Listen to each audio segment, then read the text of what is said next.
V-Gold trusted gold buyers. మీరు తాకట్టు పెట్టిన బంగారాన్ని విడిపించి ఈ రోజు ఉన్న మార్కెట్ ధరకు కొనబడును. నమస్తే, welcome to I dream inside politics with కవిత.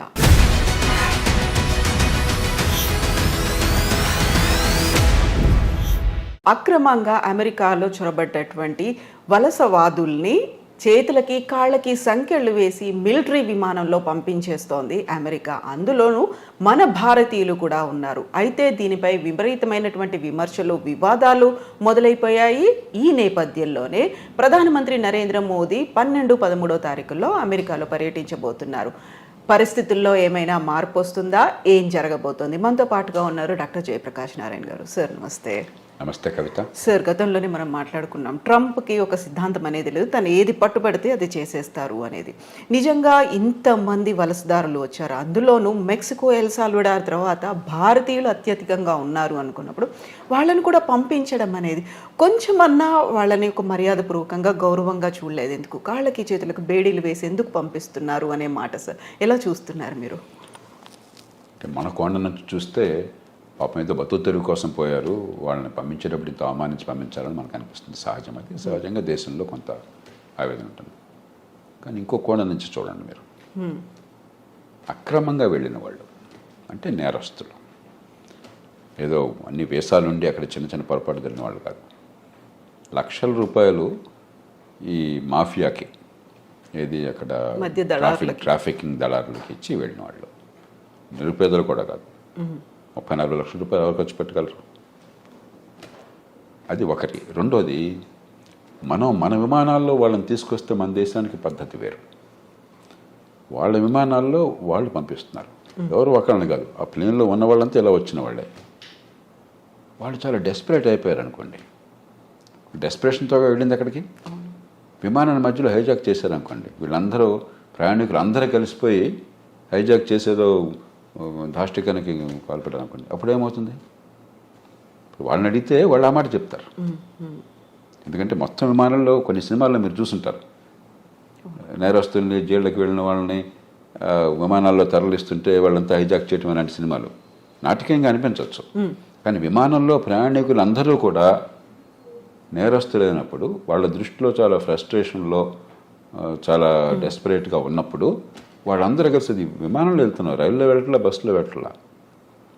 ఆ విమానాన్ని ఏమన్నా చేస్తే ఏమవుతుందని చెప్పిన భయం వాళ్ళకు ఉంటుంది. కాబట్టి వాళ్ళు ఫిజికల్గా అదుపు చేయటం, వాళ్ళు పారిపోతారు. విమానంలో ఎక్కడ పారిపోతారు? విమానంలో అందరూ కలిసి దాడి చేస్తే ఆ సిబ్బంది మీద, విమానాన్ని హైజాక్ చేసి ఎక్కడో సివిలియన్ ఏరియాలో క్రాష్ చేస్తానో, మరొకటి చేస్తానో, ఇంకోటి చేస్తానో ఏమవుతుందని చెప్పిన భయం వాళ్ళకుంటుంది. అంచేత నా దృష్టిలో పరిష్కారం దానికి ఏంటంటే, ఈ చిన్న అంశానికి, నిజమైన అంశం ఇది కాదు. నిజమైన అంశం అక్రమంగా వెళ్ళే వాళ్ళని ఆపించాలి. మనం కూడా మన ప్రయోజనాల దృష్ట్యా.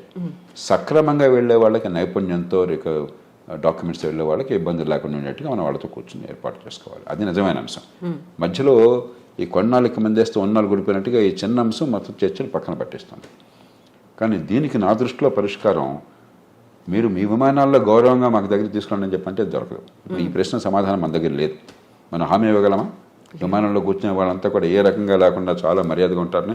మామూలుగానే విమానంలో ప్రయాణం చేస్తుంటే ఎయిర్ హోస్టెస్ మరొకళ్ళు చాలా అవమానిస్తుంటారు, అరుస్తుంటారు మన కల్చర్లో. అలాంటి కొన్ని సంఘటనలు చూస్తుంటాం. కాబట్టి మా విమానాల్లో మేము తెచ్చుకుంటాం. ఒకసారి మీరు మాకు అప్పు చెప్పాక వాళ్ళ బాధ్యత మాది అని మనం తీసుకుని అవ్వకండి.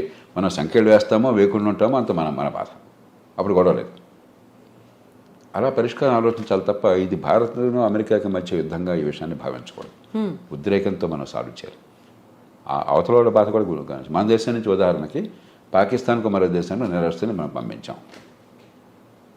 మనం అమెరికా స్థాయి కాదు. అప్పుడు మన దేశంలో ఉండాలని వాళ్ళని కోరుకోవట్లేదు. కానీ బాగా ఇక్కడే ఉండాలని కోరుకున్నది వాళ్ళకి. అక్కడికి పోతే బీతి వెంటనే గందరగోళం ఉంది. మరి వాళ్ళని ఏదో రకంగా కట్టడి చేయకపోయినట్టయితే, విమానాన్ని వాళ్ళు పక్కదో పెట్టిస్తే ఏమవుతుంది? అంచేత మన విమానాల్లో మనం తెచ్చుకున్నట్టయితే ఇబ్బంది ఉండదు. కాకపోతే సార్, ఇప్పుడు మాల్యా లాంటి వాళ్ళని, నీరవ్ మోదీ లాంటి వాళ్ళు, మెహుల్ చోస్కి వాళ్ళని కోట్లాది రూపాయలని వాళ్ళకి రైట్ ఆఫ్ చేసేసి వాళ్ళు ఎక్కడున్నారో తెలీదు, తెలిసినప్పటికి కూడా వాళ్ళని తీసుకువచ్చే ప్రయత్నాలు ఇవన్నీ జరగనప్పుడు వీళ్ళు పాపం అమాయకంగానో లేకుంటే ఇంకెవరి మాటలో నమ్మి వెళ్ళిపోయిన తర్వాత వీళ్ళని అంత అమానవీయంగా తీసుకురావాలనేది ఇక్కడ డ్యూయల్ రోల్ ఉందా సార్? రెండుకి తేడా ఉంది. మనం చాలా ఎమోషనల్గా చేస్తున్నాం. నీరవ్ మోదీ కానీ మాల్యా కానీ క్రమక్రమంగా తిరిగి వస్తున్నారు ఇండియాకి. వాళ్ళు ఆ దేశంలో ఎవరే దేశంలో ఉన్నా ప్రజాస్వామ్య దేశాల్లో రాజ్యాంగం కింద వాళ్ళ హక్కులు స్వేచ్ఛలు ఉన్నాయి, ప్రాథమిక హక్కులు స్వేచ్ఛలు ఉన్నాయి. దాని ప్రకారం డ్యూ ప్రాసెస్, కోర్టులకు వెళ్ళటం, ఎక్స్ట్రడిషన్ కోసం మనం కోరితే ఈ కారణంగా మమ్మల్ని పంపించొద్దని వాళ్ళు కోరటం, చివరికి కోర్టు తీర్పు అవటం, అంతా కూడా వాళ్ళు డబ్బులు ఉన్నాయి కాబట్టి మంచి లాయర్లు పెట్టుకుంటారు, కోర్టులకు వెళ్తారు. అంతేగాని మనం తీసుకోవడం మన చేతుల్లో లేదు. మనం ఎవరం కూడా నీరవ్ మోదీనో మాల్యానో మరొకరినో తీసుకురావద్దని మనం అనుకోవటం కాదు. ఆ దేశంలో పోయి దాడి చేసి వాళ్ళని తీసుకొచ్చే శక్తి లేదు, అధికారం లేదు మనకి. వాళ్ళు మనకు పంపించడానికి సిద్ధపడాలి. దానికి ఒక ప్రాసెస్ ఉన్నది. ప్రపంచంలో ఎంత కుబేరుడైతే అంత ప్రాసెస్ ఆలస్యం అవుతుంది. కోర్టులో అంత గట్టి లాయర్లను పెడతారు, అంతగా వాయిదా వేస్తూ పోతుంటారు. అంతే తప్ప ఇక్కడ వీళ్ళని మనం తీసుకురావటంలా. ఆ దేశంలో చట్టాలు ఉల్లంఘించారు, అక్కడ కోర్టులు వీళ్ళ కేసులు ఒప్పుకోలేదు కాబట్టి విధిగా రావాల్సి వస్తుంది. అలా చూడాలి తప్ప దీని పెద్దాన్ని మనం ఒక ఎమోషనల్ కోణం నుంచి చూస్తే పరిష్కారం రాదు. సో ఇప్పుడు టారిఫ్లు విధించడం అనేది అమెరికాకి ఏ దేశం నుంచి స్టీల్, అల్యూమినియం ఇలాంటివి వచ్చినప్పటికీ కూడా 25% వాళ్ళ మీద సుంకాలు విధిస్తాము అనేటువంటి ఒక ప్రకటనతో పాటుగా ప్రతి చోట కూడా ట్రంప్ తన మార్కును చూపిస్తున్నాడు అనే మాట వినిపిస్తుంది. అదే సమయంలో పొద్దున ఒక మాట చెప్తున్నాడు, మధ్యాహ్నం ఇంకో మాట చెప్తున్నాడు, సాయంత్రం ఇంకో మాట చెప్తున్నాడు. మామూలుగా ఏంటంటే పరిపాలనలో ఎప్పుడు కూడా విధానం ఏం కావాలని మల్లగొల్లాలు పడుతూ ఉంటారు. కొందరు ఇలా చేస్తే బాగుంటుంది అంటారు, మరికొందరు అలాగా దానిలో ఇబ్బందులు ఉన్నాయి, ఇలా చేస్తే బాగుంటుంది అంటారు, మరికొందరు ఇంకో రకంగా అంటారు. ఇవన్నీ చర్చించుకుని నిగ్గు తేల్చి చివరికి ఏది మంచి విధానం ఆలోచించి అప్పుడు పై స్థాయికి పంపిస్తారు. ఓ ప్రధానమంత్రి స్థాయిలో, దేశ రాష్ట్రపతి స్థాయిలో, ప్రభుత్వం స్థాయిలో ఇవన్నీ ఈ ఆలోచనలు, ఈ లాభ నష్టాలని బేరీ చేసుకుని పంపిస్తారు. ట్రంప్ ఏమవుతుంది, పురిలో ఏదో ఆలోచన పుడుతుంది, వెంటనే ఆయన దేశాధినేతగా ప్రకటించేస్తున్నాడు. మధ్యాహ్నానికి అది కష్టం అనిపిస్తుంది, వెంటనే మార్చుకుంటున్నాడు. పొద్దున్న ప్రకటించినప్పుడు ఆయన బృందం అంతా వైట్ హౌస్లో ఆయన కేబినెట్ మంత్రులు కానీ లేకపోతే ఆయన ఉన్నతాధికారులు కానీ నేచురల్గా నాయకుడు దేశాధినేత ఆదేశం ఇచ్చాడు కదా ఆయన సమర్థించాలా. మధ్యాహ్నం మాట మారుస్తున్నాడు, మళ్ళీ దీన్ని సమర్థించాలా. సాయంత్రం ఇంకో మాట చెప్తున్నాడు, మళ్ళీ దాన్ని సమర్థించాలా. అంటే ఒక తొగ్గలకి వ్యవహారంలాగా తయారవుతుంది. ట్రంప్ కూడా నిలకడగా, ఎందుకంటే నిలకడగా కొన్ని విషయాల్లో నిలకడగా నడిచవచ్చు. ఇమిగ్రెంట్స్ ఉండటానికి వెళ్ళలేదు, అక్రమంగా వచ్చినటువంటి ఇమిగ్రెంట్స్ ఉండటానికి వెళ్ళలేదు, అక్కడ కన్సిస్టెంట్గా ఉన్నాడు. మంచి వచ్చేటో పక్కన పెట్టండి. అలాగే మరికొన్ని విషయాలు, కానీ కొన్ని విషయాల్లో పొద్దున మధ్యాహ్నం సాయంత్రం ఒక్కసారి ప్రభుత్వం మాట 2-3 సార్లు మారిపోతుంది. అది ఏ దేశానికి మంచిది కాదు. విధానాలు లోతుగా ఆలోచించాలి, తొందరపడి నిర్ణయాలు చేయకూడదు, అన్ని రకాలుగా పూర్వాపరాలు పరిశీలించాలి. వినదగిన ఎవరు చెప్పినా అని చెప్పని మీరు ఏదనుకుంటున్నా దానికి వ్యతిరేకంగా చెప్పేవాళ్ళ మటుకు ఆలకించే నిర్ణయం తీసుకోవాలి. తీసుకున్నాక నిలకడగా ఉండాలి. ఇప్పుడు ఆలోచించకుండా తొందరపడి నిర్ణయాలు, నిలకడ లేకుండా వెనక్కి వెళ్ళటం జరుగుతుంది. ఇప్పుడు జన్మతః పౌరసత్వం రద్దుకు సంబంధించి చేసినటువంటి అనౌన్స్మెంట్ అది ఏ దిశలో ముందుకెళ్తుంది అనుకుంటున్నారు సార్? అది జరగదు. ఆ దేశంలో కోర్టులు అంగీకరించవు, ఆ దేశంలో రాజ్యాంగం ఒప్పుకోదు, రాజ్యాంగాన్ని మార్చడం ఎవరి తరమో కాదు. అయితే ఒక్కటే అవకాశం ఉన్నది, ఇది సుప్రీంకోర్టు దాకా వెళుతుంది. బహుశా వెళితే సుప్రీంకోర్టు తీసుకోవాలనేది. మన దేశంలాగా ప్రతి కేసు సుప్రీంకోర్టు తీసుకోదు. అక్కడ కింద కోర్టులో దీన్ని ఆపేశారనుకోండి, సుప్రీంకోర్టు తీసుకోకపోవచ్చు అసలు. మన దేశంలో ప్రతి చెత్త చెదారం ప్రతి కేసు వెళ్ళిపోతుంది సుప్రీంకోర్టుకి. అక్కడ అట్లా ఉండదు. ఏడాదికి 100 కేసులు చూస్తారంతే. వాళ్ళు ముఖ్యం అనుకున్నాయి, మిగతావన్నీ అప్లికేషన్ పెట్టి మాత్రం కోర్టుకు తీసుకురావాలి. ఊరికే డాకెట్ షీట్ నిండిపోతుంది, ఇక కోర్టుకు వేరే పని ఉండదు. ఒకవేళ తీసుకుంటే సుప్రీంకోర్టు తిరస్కరిస్తుంది. కానీ బహుశా ఏది ఆమోదించే అవకాశం ఉంది అంటే గట్టిగా ప్రభుత్వానికి వాదించే అవకాశం ఒకటి ఉన్నది. అక్రమంగా తల్లిదండ్రులు కనుక ఆ దేశానికి చొరబడ్డట్టయితే, ఏ రకమైన డాక్యుమెంట్ వేసా లేకుండా అలా చొరబడ్డాక ఈ దేశంలో బిడ్డలను కన్నట్టయితే వాళ్ళకి పౌరసత్వం రాజ్యాంగంలో పదజాలం ప్రకారం వాళ్ళకు కూడా ఉంటుంది, ఆ దేశంలో పుట్టారు కాబట్టి. కానీ రెండో పార్ట్ పదజాలం మళ్ళీ కొంచెం సందిగ్ధంగా ఉంది. కాబట్టి దేశంలోకి రావడం అక్రమంగా ఉన్నారు కాబట్టి అక్రమంగా వచ్చిన వాళ్ళకు, అక్రమంగా ఉన్న కాలంలో పుట్టితే వాళ్ళకి లేదు అని చెప్పాను. బహుశా కోర్టు ఒప్పుకోవచ్చు, మనకు తెలియదు. కాబట్టి భారతీయులకి ఇప్పుడు ఈ రకంగా అక్రమంగా వెళ్ళిన వాళ్ళకి ఇబ్బంది అవుతుంది. కానీ 195 మంది భారతీయులు ఈ దేశం నుంచి అమెరికా పోయేది చదువుకున్న వాళ్ళు, నైపుణ్యం ఉన్నవాళ్ళు, ఆ దేశంలోనే ఉన్నత విద్యను పొందిన వాళ్ళు చాలామంది, నైపుణ్యం వల్ల చాలా పూర్తిగా పద్ధతి ప్రకారం వీసా పొందిన వాళ్ళు. వాళ్ళకి ఎలాంటి ఇబ్బంది ఉండదు. మన ఊరికి అనవసరంగా కంగారు పడిపోయేది కంపెనీ పోతే అనుకోవడం తప్ప నాకు 100కి వాళ్ళు ఏమాత్రం అనుమానం లేదు. కానీ అక్రమంగా చొరబడిన తల్లిదండ్రులకు పుట్టిన సంతానమైనట్లయితే సుప్రీంకోర్టు బహుశా వేరే స్టాండ్ తీసుకోవచ్చు. సార్ మీ ఇప్పుడు 95% ప్రాపర్ మెథడ్లో వెళుతున్నారు అనుకున్నప్పుడు మిగతా 5%ని విమానాల్లో ఆ దేశాలకు పంపిస్తుంది. మన భారతదేశం వాళ్ళని ఎలా ట్రీట్ చేయాలి, ఏం చేయాలంటారు? అవగాహన కల్పించాలా మళ్ళీ? అవకాశం ఇప్పుడు ఈ దేశంలో 145 కోట్ల జనాభా ఉంది. 54 కోట్ల మంది పనిచేసేవాళ్ళు ఉన్నారు. దానిలో అత్యధికులు అసంఘటిత రంగం, రెక్కాడితే డొక్కాడిన వాళ్ళు, రేపు పొద్దున భోజనం ఎక్కడ దొరుకుతుందో తెలియని వాళ్ళు. కాబట్టి మన దేశంలో వాళ్ళేదో అక్రమ ఖర్చు పెట్టి అమెరికా వెళ్ళారు కాబట్టి వాళ్ళని ప్రత్యేకంగా నెత్తినెక్కించుకోవడం సాధ్యం కాదు. అందరి పౌరులతో సమానం. ఈ దేశంలో అందరికీ ఏ ప్రయత్నాలు చేయగలుగుతాం మనకున్న వనరులతో, మనకున్న పరిస్థితుల్లో, మనకున్న అవకాశాలతో ఆ ప్రయత్నాలు వాళ్ళకి చేస్తాం తప్పితే వీళ్ళని ప్రత్యేకంగా నెత్తిన పెట్టుకోవడం నేను చెప్పిన మాట గుర్తుంచకపోవచ్చు. ఎందుకంటే మన దేశంలో 2 రోజులు కొంచెం ప్రచారంలోకి వస్తే అది ప్రపంచంలో మోస్ట్ ఇంపార్టెంట్ ఇష్యూ. అంటే భారతదేశంలో ఈ కోట్ల మంది భవిష్యత్తు అక్కర్లేదా మనకి? కాబట్టి ఖచ్చితంగా ఈ దేశంలో ఉన్న మేరకు ఆ పరిస్థితులను బట్టి అవకాశాలు ఉంటాయి. అక్కడి నుంచి వచ్చేవాళ్ళు మరి ఇంకోటి గమనించండి, అత్యధికులు లక్షలాది రూపాయలు ఖర్చు పెట్టి వెళ్ళిన వాళ్ళు. కాబట్టి వాళ్ళు కొంత సొంతంగా బతకగల వాళ్ళు, బతకలేని వాళ్ళు కాదు. అందులో మనం చర్చ చేసినప్పుడు కూడా పత్రికల్లో కానీ టీవీల్లో కానీ ఇదేది మిడిల్ ఈస్ట్ అనుకోండి, అక్కడికి వెళ్ళిన వాళ్ళు అత్యధికులు, కొందరు బాగా నైపుణ్యం ఉన్నవాళ్ళే, మిగతా వాళ్ళు పాపం కాయ కష్టం చేయడం కోసం వెళ్ళిన వాళ్ళు. అది ఇది ఒకటి కాదు. అంచేత మనం ఖచ్చితంగా సానుభూతి చూపెట్టాలి.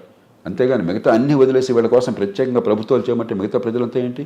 ఈ దేశంలో ఒక భేద దేశం, కోట్ల మంది అసంఘటితంగా ఉన్నారు. 185-90 మంది నెల జీతం లేనటువంటి కష్టపడి పనిచేస్తున్న వాళ్ళు, రెక్కాడి దగ్గర డొక్కాడిన వాళ్ళు. అందరి సంగతి పట్టించుకోవాలి ప్రభుత్వం. అందరితో పాటు తప్ప అందరికంటే ఎక్కువగా నెత్తిన పెట్టుకోవడం సాధ్యమూ కాదు, అవసరమూ లేదు. సో ఇప్పుడు మోదీ విజిట్ అనేది ఉంది సార్, రెండోసారి రాష్ట్రపతి అయిన తర్వాత వెరీ ఫస్ట్ టైం మీట్ అనేది ఉంది. ఏం జరుగుతుంది సార్? ఏమేమి ఎక్స్పెక్ట్ చేయొచ్చు మనం? ఇప్పుడు 3 విషయాలు. ఒకటి, ఇవన్నీ పక్కన పెడితే పార్టీ ఏదన్నా ఒకటి అమెరికాలో భారత్కి అమెరికాకి చాలా విషయాల్లో ఏకాభిప్రాయం ఉన్నది, ఉమ్మడి ప్రయోజనాలు ఉన్నాయి. అందుకనే వ్యూహాత్మకమైన ఒప్పందం, స్ట్రాటజిక్ అలయన్స్ అంటున్నాం. ఎందుకంటే చైనా ఒక పెద్ద భూతంలా కనిపిస్తుంది, వాళ్ళకి భూతం మనకి భూతం, వివిధ కారణాల వల్ల. ఆ నేపథ్యంలో దాన్ని మరింత సంఘటితం చేయడం, బలోపేతం చేయడం. రెండోది, ఇవన్నీ ఒక రకంగా చిన్న చిన్న సమస్యలు, పెద్ద సమస్యలు కాదు. మనకేదో పేపర్లో హెడ్లైన్ వచ్చింది కాబట్టి అనిపిస్తుంది, కానీ ఒక 10,000 మంది 20,000 మంది అక్రమంగా చొరపడిన వాళ్ళని తిరిగి పంపించడం అనేది లార్జర్ కాంటెక్స్ట్లో చాలా చిన్న సమస్య. అమెరికాలో బహుశా 50 లక్షల మంది భారతీయులు ఉన్నారు. 10,000 మంది 15,000 మంది లెక్క ఏంటి అసలు? వాళ్ళంతా అధికారికంగా చట్టబద్ధంగా దేశాలతో వెళ్ళిన వాళ్ళు. కానీ ఇలాంటి చిన్న చిన్న ఉంటాయి. ఇవన్నీ కూడా పరిష్కారం ఉభయతారకంగా కొంత ప్రయత్నం చేయడం. కానీ కీలకమైనది ఏంటంటే వాణిజ్యం, అంతర్జాతీయ వాణిజ్యం. భారతదేశానికి అమెరికాతో మిగులు ఉన్నది, కానీ పెద్ద మిగులు లేదు. పెద్ద మిగులు ఉన్నది అమెరికాకి కెనడాతో ఉన్నది, అంతకంటే ఎక్కువ మెక్సికోతో ఉన్నది, చైనాతో, మెక్సికోతో, కెనడాతో ఉన్నది. వియట్నాంతో దాదాపు $62 బిలియన్ మిగులు ఉన్నది. చిన్న దేశం, గోచిపాత దేశం. మంది 60 బిలియన్ డాలర్లు, మంది $30 బిలియన్ అంతా మిగులుంది మనకి, భారత్కి. అమెరికా ఒక్కటే పెద్ద దేశం, మనకి అసలు మిగులు ఉన్నది. తగ్గించాలని ఒత్తిడి ఉంటుంది. అందుకనే మన బడ్జెట్ కూడా కొంత మనం దిగుమతి సుంకాలు తగ్గించే ప్రయత్నం చేశాం.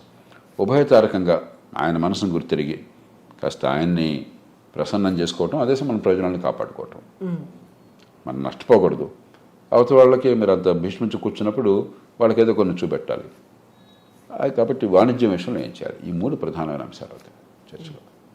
సో మన దగ్గర నుంచి వస్తున్నటువంటి దిగుమతుల మీద కూడా విపరీతమైనటువంటి సుంకం పెట్టబోతున్నారు, టారిఫ్లు విధిస్తారు అనే మాట అంత ఎక్కువ ఉంటుంది. వీళ్ళకి మనకి ఏంటంటే ఇదిగో పుల్లాడి దిగుతో అంటున్నాం మనం. మెక్సికో నుండి కెనడా మీద సుంకాలు పెడతా ఉన్నారు, మళ్ళీ వెంటనే మధ్యాహ్నానికి మార్చేశారు, సాయంత్రం ఇంకోటి అన్నారు. మన మీద కూడా ఇవన్నీ ఏంటి? ఆయన నెగోషియేటింగ్ టాక్టిక్. ఒక ప్రభుత్వాధినేత నెగోషియేటింగ్ టాక్టిక్స్ మనకి సంప్రదింపుల్లో మాట్లాడేటువంటి వాటిని అనాలోచితంగానో లేకపోతే తాత్కాలికంగానో విధానంగా అంత ఆర్భాటం చేసి ప్రకటించకూడదు. ట్రంప్ స్టైల్ అది, ఆయన తీరే అది. మనం ఏం చేస్తాం, ఆయన తీరుని మార్చలేం కదా. పుట్టుకతో వచ్చిన బుద్ధి పుట్టుకలతో ఏమైనా పోదని చెప్పిన మన చేతుల్లో ఏం లేదు. అంచేత మన మీద కొంత ఒత్తిడి మన మీద ఉంటుంది, కానీ భయంకరంగా ఏముండదు. మనం కూడా కొంచెం ఉభయతారకంగా వ్యవహరించినట్టయితే, మన ప్రయోజనాన్ని కాపాడుకుంటూ ఒడుకు వ్యవహరించినట్టయితే మనకి పెద్దగా నష్టం ఉండదు. సో ఫస్ట్ 100 డేసే కీలకమైనప్పుడు మీరు చెప్పినట్టుగా ఇన్ని కన్ఫ్యూజింగ్ నిర్ణయాలు పూటకొకటి మారుతూ ఉన్నప్పుడు వాట్ అబౌట్ మిగతా టెన్యూర్ అనేది ఎలా ఉంటుంది అనుకోవచ్చు సార్? ఇప్పుడు అమెరికాకి ఏమవుతుందో అమెరికా వాళ్ళు చూస్తుంటారు, మీకు నాకు బాధపడాల్సిన అవసరం లేదు.